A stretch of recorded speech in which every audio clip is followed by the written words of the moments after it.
Hey, what's up guys, Darkbreaker here. In today's video, another video about runes.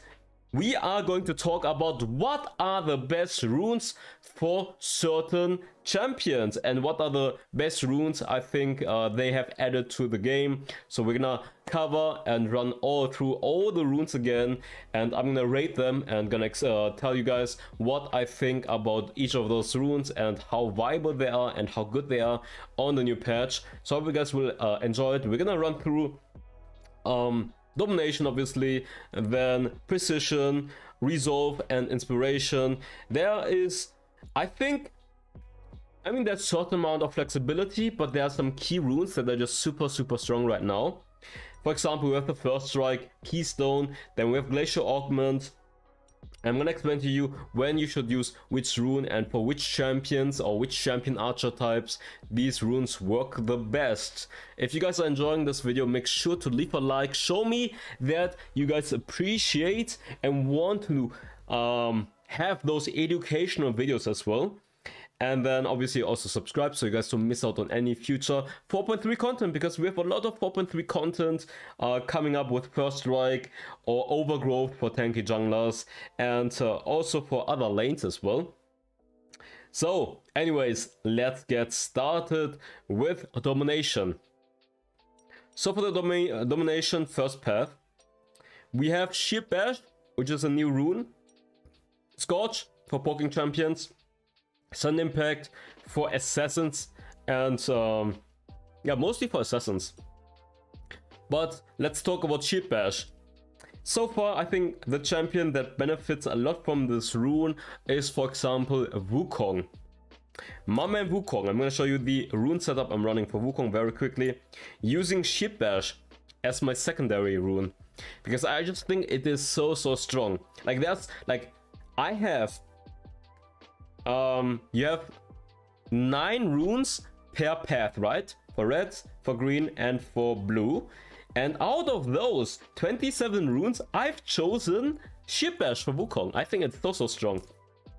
So let's get started. Why do I think Shield Bash is this damn good? For example, Shield Bash is working after receiving a healing or shielding effect. Your next auto attack against an enemy champion will be empowered, dealing bonus damage,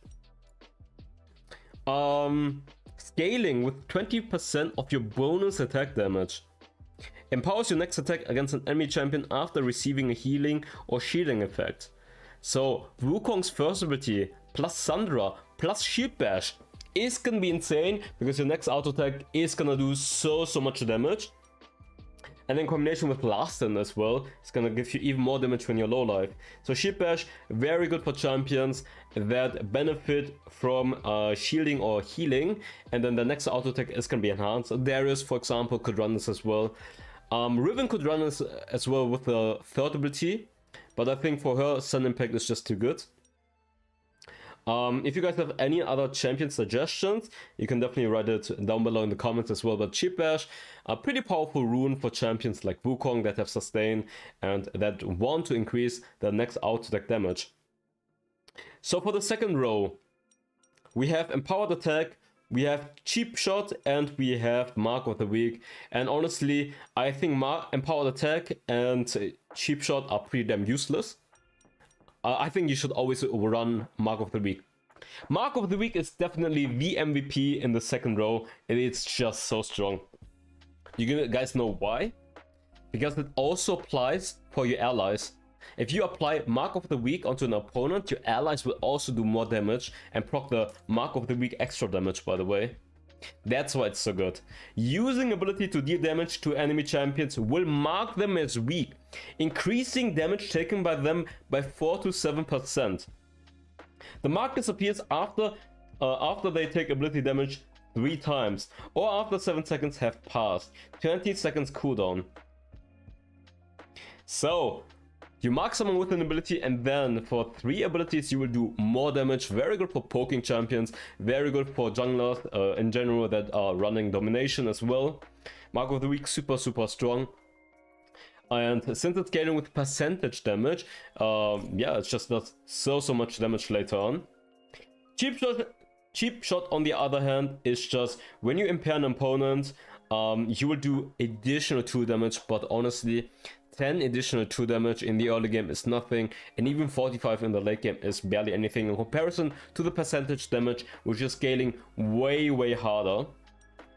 Then you have Empowered Attack. Your next auto attack is gonna do a little bit more damage on every 10 seconds. Your next auto attack is gonna do a little bit more damage, which is basically irrelevant because Mark of the Week gives you so much burst potential, and honestly 10 additional damage every 10 seconds on your next auto attack is nothing. It's not even on your ability, it's on your next auto attack only.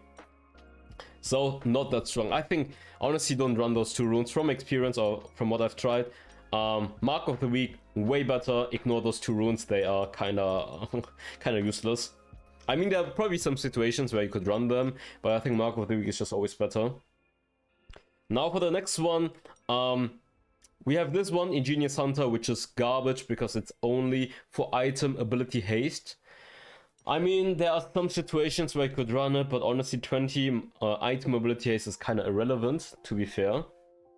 So if you kill these are stacking runes, so if you kill champions, or if you kill wards by this example, you can get attack damage or ability power, and in this case Ingenious Hunter is kind of irrelevant. I think no one is running this because the others are just way better. But yeah, Ingenious Hunter, then we have Cheap Shot, and with Empowered Attack. I think from the Domination path these 3 are kind of shit. Then we have Eyeball Collector. I think Eyeball Collector is pretty useful because if you kill a champion, you're getting more attack damage or more ability power. So this is a pretty good stacking rune in general when you're like in a lot of team fights and have high kill participation. Otherwise, Zombie Ward is very similar, and it gives you tons of utility as well, because you can clear wards, and for every ward you're clearing, you're getting attack damage or ability power, and on top of that, you create your own ward, a zombie ward. So you clear a ward, and then instead of that ward that you killed, there will be a new ward placed that is gonna last for 2 minutes, granting you additional vision. So very good for map vision control, for like supports or for like junglers. Zombie Ward, pretty damn useful. But yeah, that's good for the Domination path. MVP, I mean, honestly, I think most of the times people are running Sun Impact, but I'm just talking about the new runes, right? Sun Impact is probably, out of this path, Sun Impact, or out of this first row, Sun Impact is the strongest, giving you lethality, great for assassins. Then Mark of the Week, mandatory, and then it's either Eyeball Collector or Zombie Ward. Zombie Ward is just so good, to be honest. Like, I think in pro play or like in high elo, everyone's gonna run Zombie Ward for like map control or vision control. Scorch can be good for poking mages. If they're running like Scorch into Mark of the Week into Zombie Ward, I could see like a Zoe running this, Zoe or like a Ziggs, etc. Scorch for the poking damage. Then Mark of the Week works really well for those poking mages as well. And then assassins like Kayn, Kha'Zix, Ahri, Riven, they're running Sun Impact. Okay, but that's gonna wait for the Domination path pretty quickly. I should have talked about I'm gonna talk about first track. We're more focusing about the runes, like these runes, instead of the keystones first. We're gonna talk about the keystones later. Next is gonna be precision. Precision is very strong. I think Domination, Precision are super strong right now, and Inspiration is kind of underwhelming that no one is running Inspiration as the main path. Everyone is like running one of those 3. But I can summarize this. Red is for assassin and poking mages. Yellow is for ADCs and bruisers a lot of times. Green is for tanks and enchanters, and blue is like the additional utility as a sub rune, like as a second row. On the right side is the second, and on the green, on the left is the main path. So you can choose between 3 runes from the left side and then 1 rune from the right side. So 3 out of 9 and then 1 out of 27. But yeah, let's get started. We have Brutal, you guys know this rune. It gives you additional damage on your auto attacks. Then we have Triumph that got changed, that it no longer gives you additional damage when the opponents are low life. It gives you healing whenever a champion dies. Then we have Gathering Storm, you guys know this rune as well, for better scaling, giving you adaptive AD or AP. Now we have the new rune Last Stand. Last Stand is very, very good. When health is lower than 60%, you're getting more damage, and when it's below 30%, you're getting up to 11% bonus adaptive damage. So this is very good for champions that can or want to turn fights when they're low life. Can be good for Tryndamere, for Wukong, Darius, also for ADCs with Immortal Sheepbow that are low life, getting that shield and then they're turning. So Last Stand can be pretty good for turn potential. Giant Slayer is very good against tanky champions, giving you additional damage when the opponents are low life. I mean, additional damage when the opponents have 700 HP. I'm trolling. Then Cut the Grass. I thought it's like Coup de Grace, but someone said cut the grass. Cut the grass. Cut the grass. I think that's like the French pronunciation that people are memeing. Cut the grass. Okay, we're gonna just say cut the grass, okay? When an enemy champion has less than 40% HP, deal 7% bonus adaptive damage. This is very good for champions with execution abilities like Pyke, like Darius. For champions that want to assassinate and one-shot people like Evelyn, Kha'Zix, Kayn. Cut the Grass is gonna be very useful for that burst damage, for that execution damage. So these two runes are very damn strong. Like, these are the new runes, and I think the other runes you guys are already familiar. Now we have the Legend tree. It's gonna be Legend Alacrity, Legend Tenacity, and Legend Bloodline. These are stacking runes that are working with when you're killing a champion or minion, or you're taking down monsters, you're getting stacks. And Alacrity is giving you up to 20% attack speed. Legend Tenacity is giving you up to 15% tenacity and 20% flow resistance. And Bloodline is giving you up to 7% Omnivamp. So these are very situational. Alacrity works really well for champions that are based on attack speed, like crit champions that like attack speed. So ADCs, for example, Jinx, Vayne, Tristana, probably liking this rune. Then also champions like Yone, Yasuo, or Tryndamere are probably gonna like Alacrity as well, or even Shyvana will like Alacrity as well. So champions that do like attack speed benefit from that Alacrity.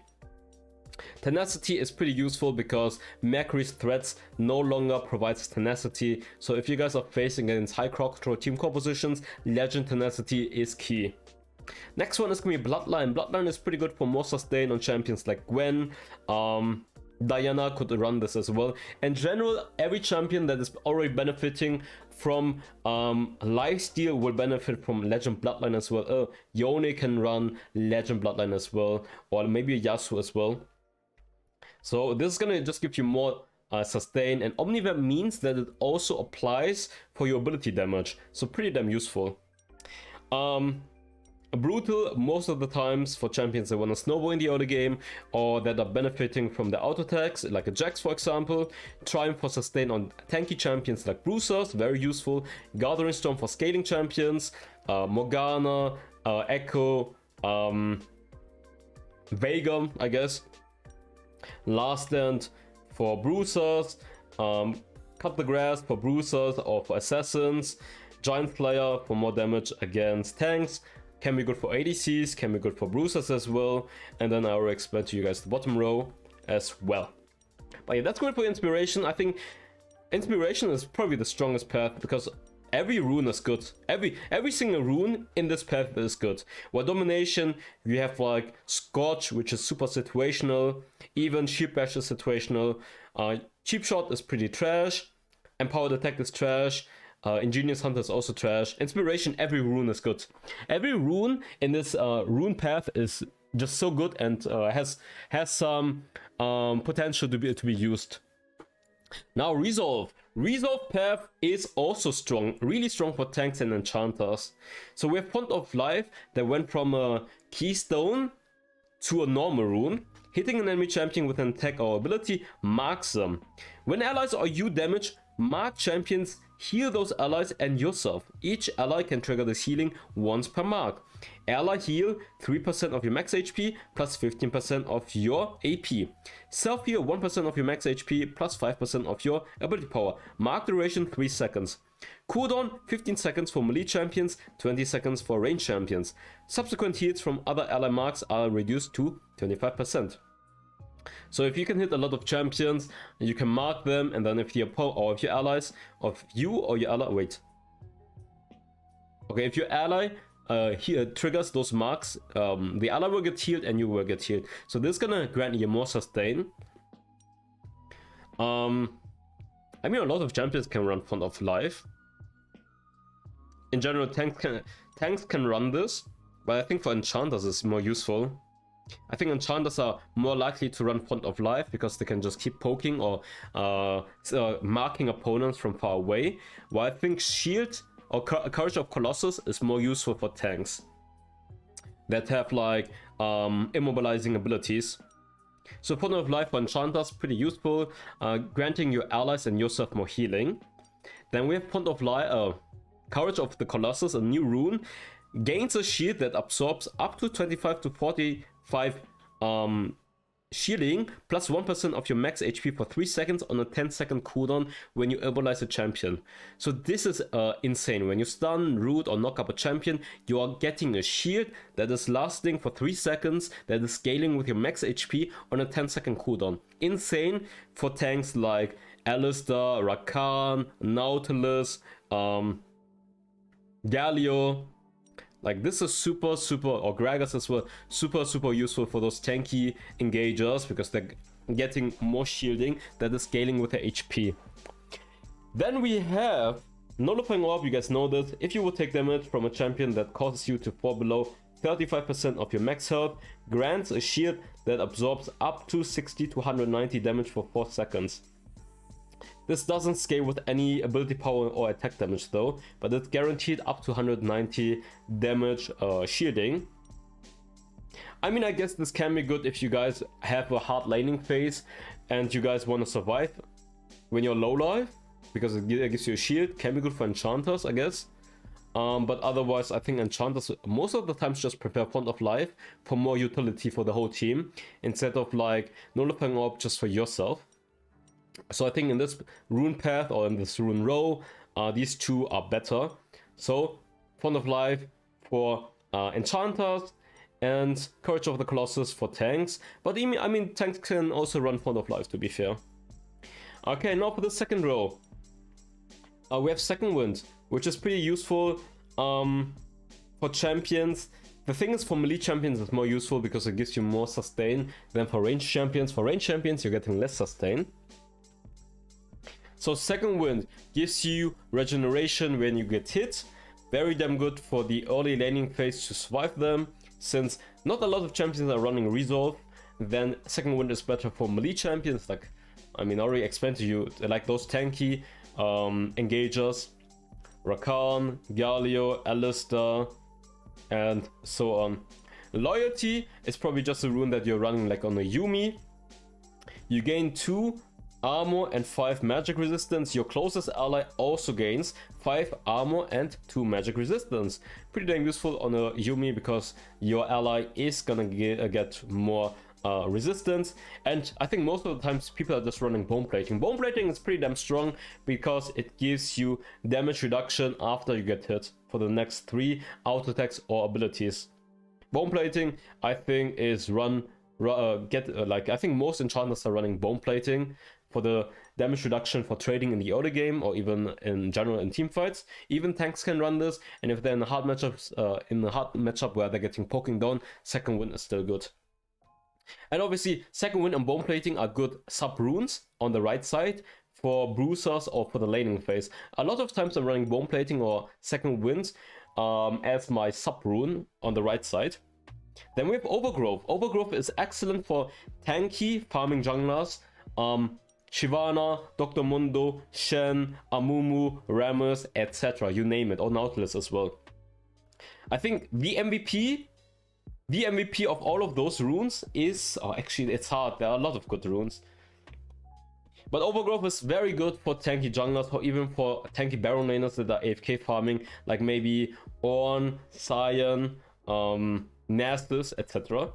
When 2 minions or 1 monster are killed nearby, permanently gain 3 HP. Max health can be increased indefinitely, so it's unlimited, and gains a bonus 3.5 max HP upon reaching 30 stacks. Then we have Revitalize. Revitalize is super good for enchanters because it's gonna amplify the healing and shielding amount to an ally, and if your opponent or if your ally is below 40%, you're even granting, or your shielding or healing is boosted by up to 10%. And then we have Perseverance, which is still the old rune that is granting you tenacity and resistance as well. So you gain resistance when you get immobilized, and refresh duration time when immobilized multiple times. So Perseverance, pretty good for tenacity as well if you guys need it. Yeah, I summarized it already, but I think Courage of the Colossus, Font of Life, Bone Plating, Second Wind, Revitalize, and Overgrowth are so strong, and even Perseverance is pretty good against high crowd control. Now we have the blue path, Inspiration. I think Inspiration is most of the times just used as a sub rune, like just a single one. You can use Sweet Tooth in the early game for more sustain. I think people usually don't run it though, because I would rather run Second Wind or Bone Plating or Demolish most of the times. Okay, disconnected. So Sweet Tooth gives you more gold and healing from honey fruits. Then we have Hextech Flash Traption, replaces this item with Hex Flash while Flash is still on cooldown. You can blink to a new location after channeling for 3 seconds, 20 seconds cooldown, able to dash multiple times even after using Flash. This is pretty good for like engagers in teamfights, like a Morgana or like a Cannon, to just jump over the wall and then flank on them. So it has some good teamfight potential when your Flash is on cooldown. I guess on Cannon or Morgana can be very strong. Then we have item crafting, also new rune. Gains an opportunity to buy 1 item outside of the fountain every 3 minutes. But it will cost 150 extra gold. Able to pay extra gold to purchase advanced items when outside of the fountain. Yeah, I think this is super situational. It just makes it easier for you to buy items. For example, the first core item while staying in the lane. I'm not sure which champions really like that. Maybe a Nasus. Maybe like a Graves, AFK farming. But otherwise the map is so short, it doesn't really matter. I think it's just not worth it. I mean, some people have said you could run like item crafting with a futures market together, but I've not seen a good combo yet. I mean, maybe you guys can suggest it in the comments. Then Transcendence grants us ability haste, you guys know this by now. Futures market, you can purchase items on credit. Credit limit 145 plus 7 per minute.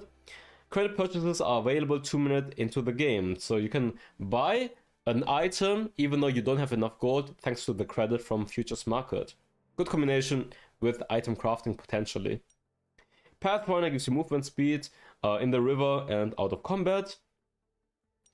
Nimbus Cloak gives you more mobility whenever you're using a summoner spell. Then we have Demolish for split pushers, very useful to secure platings. And then Mana Flow Band for mana every time you hit an opponent with an ability. So I think these runes are way better as like a sub rune because the other paths are just so good. The red path for assassins, then this is for ADCs, this is for support and tanks. But yeah, I can show you for example what I'm running. Like let's say I'm an assassin, then I'm running this right here most of the times. If I'm poking mage, I'm probably running Scorch and then this.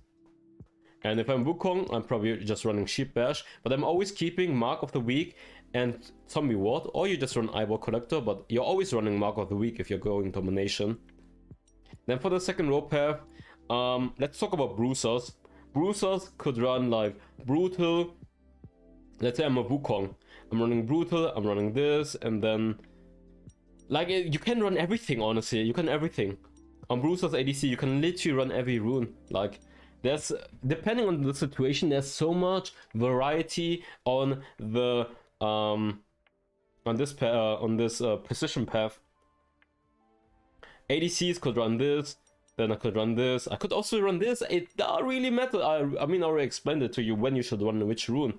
But yeah, so much variety that you could run. Like, everything is viable.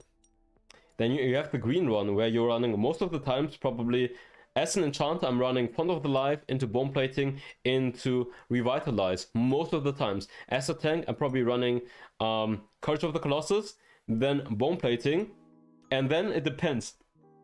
If I'm a support, I'm probably gonna run Revitalize or Perseverance, and if I'm like a tanky jungler or Baron laner, I will probably run Perseverance or Overgrowth. And then if I have a hard laning phase, I will probably run Second Wind for more healing. And then for the blue thing, right? Transcendence for champions that like ability haste. Poking mages will probably run Mana Flow Band, or even supports might just run Mana Flow Band, like a Calm or a Lux for more mana. Demolish being used for split pushers. Nimbus Cloak for junglers that need the movement speed, like a Darius maybe, or a Gwen. And then, I mean, Hexac Contraptions probably like for Morgana, Cannon, or other initiators. Item crafting, I don't know. I mean, you could always run this, but this is like more cheesy, and I think the others are just more useful. Okay, let's talk about the Keystone First Strike. First Strike is very good for strong poking mages or assassins, because as this rune is granting you more gold and more true damage in general for your burst damage. So if you have burst damage, then First Strike is excellent to stack up more gold and more damage. So it's good for assassins like Kayn, Kha'Zix, Lee Sin, and it's also good for poking mages like Zoe with burst damage. Maybe for Corki as well, for Jhin, also with a burst damage long range poke. And then we have Glacial Augment, which is providing you with more crowd control utility, like more slow. Damage reduction can be good for tanky engagers like a Gragas, for example. But yeah, that's pretty much for the Keystone summarized and for the runes summarized. I hope you guys understand the runes now better and when you should use which runes. Make sure to leave a like and subscribe, and I see you guys next time. Bye bye. Fire spreading all around my room. My world's so bright, it's hard to breathe, but that's alright.